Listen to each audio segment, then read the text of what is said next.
Hi guys! Welcome back again to my YouTube channel. For today's vlog, kita nyo to. Ayan, ang kulay ng buko, napakatapang na niya. Hindi ko na makaya dahil ko pang ako yung taga tabing dagat. Ang tapang natatapangan na ako. Gusto kong bawasan siya ng kulay. So, bumili ako sa TikTok shop ng ano nga to? Honey tea brown. Babawasan kong kulay to. Honey tea brown na 617. Na ang oxidizer niya ay 6%. Bali, dalawa yung binili ko. Baka hindi kasi magkasya pag halimbawa pag isa lang. Yung gagawin ko muna, isa't kalahati lang muna. Manipis lang naman ang buhok. So, magti-treatment tayo. Magkukulay tayo ng buhok. So, yan yung buhok. Okay, so titiplayin ko lang. Tapos, babalik ako mamaya.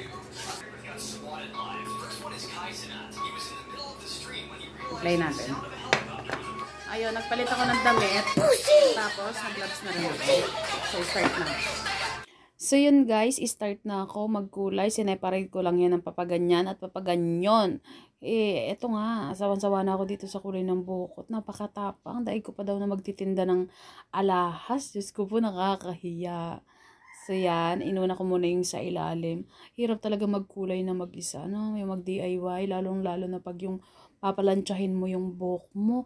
Ay, Diyos ko po, hirap na hirap ang katawang lupa ako dyan, Diyos ko. So, yun, dati naman talaga pag nagkukulay ako ng buhok, mayroon akong tagapagkulay. Yung dati kong tagapagawa ng buhok. Kaso, syempre naman, diga, nakakapanghinayang pa rin naman talaga. Kung kaya naman natin mag-DIY mag-isa. So, tayo na lang, bilhin na lang tayo sa TikTok shop ng pangkulay. Tapos, kung kaya naman natin gawin, hindi tayo na lang ang gagawa o di ka nakatipid pa. So, yan, umpisa na nga at umpisa na rin akong maglamutak ng aking sarili.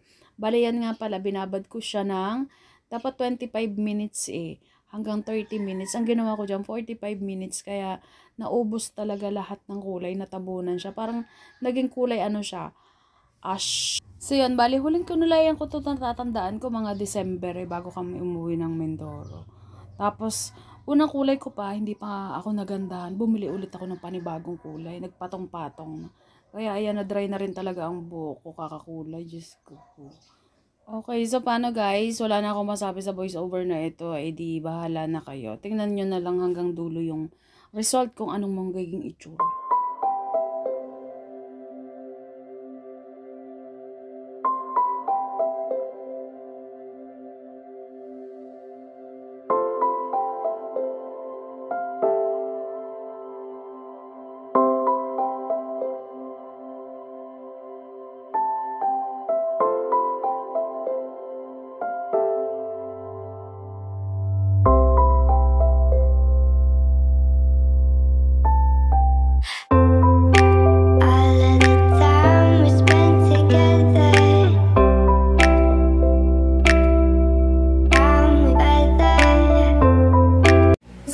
Natapos ang aking pagkukulay.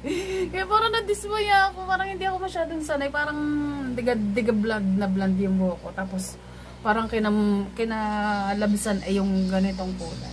Pero dahil nasa loob lang ng bahay, ayun, yan, ganyan ang kulay. Ay, parang lula ka na! Sus ko po, Rude! Sus ko po! Yan, parang anong lula? Tapos, nilagyan ko lang siya ng treatment pero hindi ko siya plinansya. Sus ko po, Rude! At ako yung napapagod na sa aking buhay. Mas maganda pa yung kahapon. Maganda yung kahapon. Sanay sisoy na blond ang buhok ko. Tapos, dahil may bagong tubo, parang dito mas lalong dito tumalag. Pero parang pangit naman na okay lang naman. Parang nyulok naman. Para iba naman. Para iba naman. Diga. Ito na yun. Pwede nakatali. Opa. Tapos, hindi ko na siya pinaplantya. Okay lang, para nyulok naman. Tama na muna tayo sa blonde. Pero, pag lagi ko itong nilalagyan ng treatment, parang nahuhulas din yung kulay niya. Lalabas at lalabas pa rin yung pagka-blonde niya. Ganun ang nangyayari sa akin. So, yun guys. Yun ang aking result sa aking kulay ng hair. Okay lang naman. Para may iba naman. That's all. Thank you for watching, guys. Bye!